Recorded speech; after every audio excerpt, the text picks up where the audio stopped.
Gravity, apples, laws of motion, science. These are often the first words that come to mind when someone says Isaac Newton. However, Isaac Newton was more than just a scientist. His life writings and discoveries make him one of the most interesting people ever to live.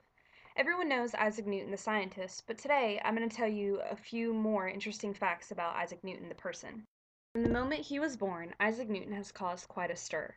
Even his birth is quite controversial. Some people say he was born on January 4th, 1643, but others say he was born on Christmas Day in 1642, the same year Galileo died. This controversy is due to the adoption of the Gregorian calendar. Even though people can't agree on when he was born, they do agree on where he was born. Newton was born in a small village in England. He was born premature and wasn't expected to live. His mother is quoted with saying he was so small that he could fit into a small quart jug. Newton's father had passed away just months before he was born, leaving his mother to raise him alone.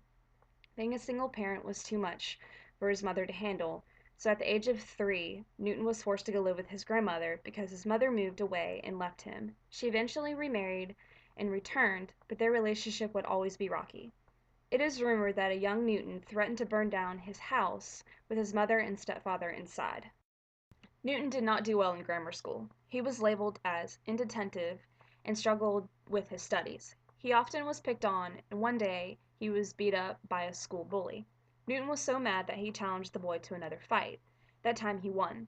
Even though he won the second fight, Newton was still not happy. He wanted to teach the bully a lesson, and he chose academics as his weapon. That forced him to focus more on his studies and became a very critical moment in his life because it set the foundation for his future. Newton shaped up academically, and at the age of 12 he left home to attend the King's Grantham School in Grantham.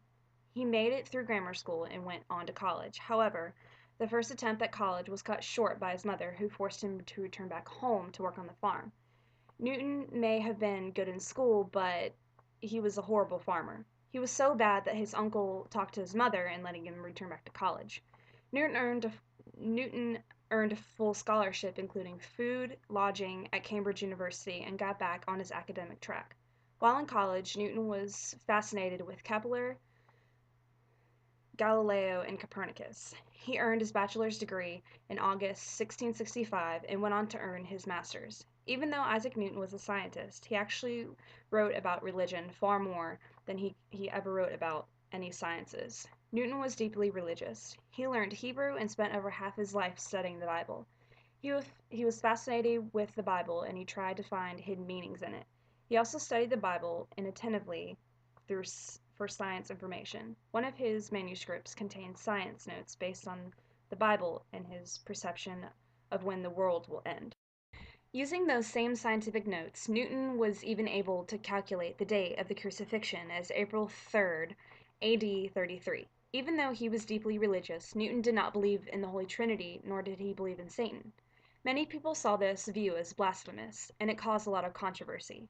Always pushing the limits, Newton also secretly studied alchemy, which was against the law at the time. He was considered an alchemist, and during one of his experiments, he contracted lead poisoning. He practiced alchemy so much that when he died, he had massive amounts of mercury in his blood. Isaac Newton was one of the most famous men in England. He did not have many friends. He wasn't very likable and never got married, and never became close to anyone.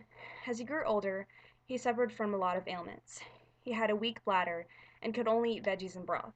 He got kidney stones, which grew so bad that he ended up blacking out and never regained consciousness.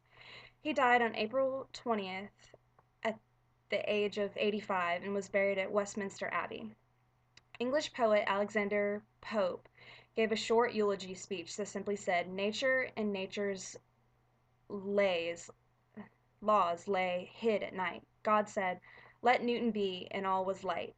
Although short, his eulogy spoke volumes to the importance of Isaac Newton. After Newton's death, his fame grew and grew.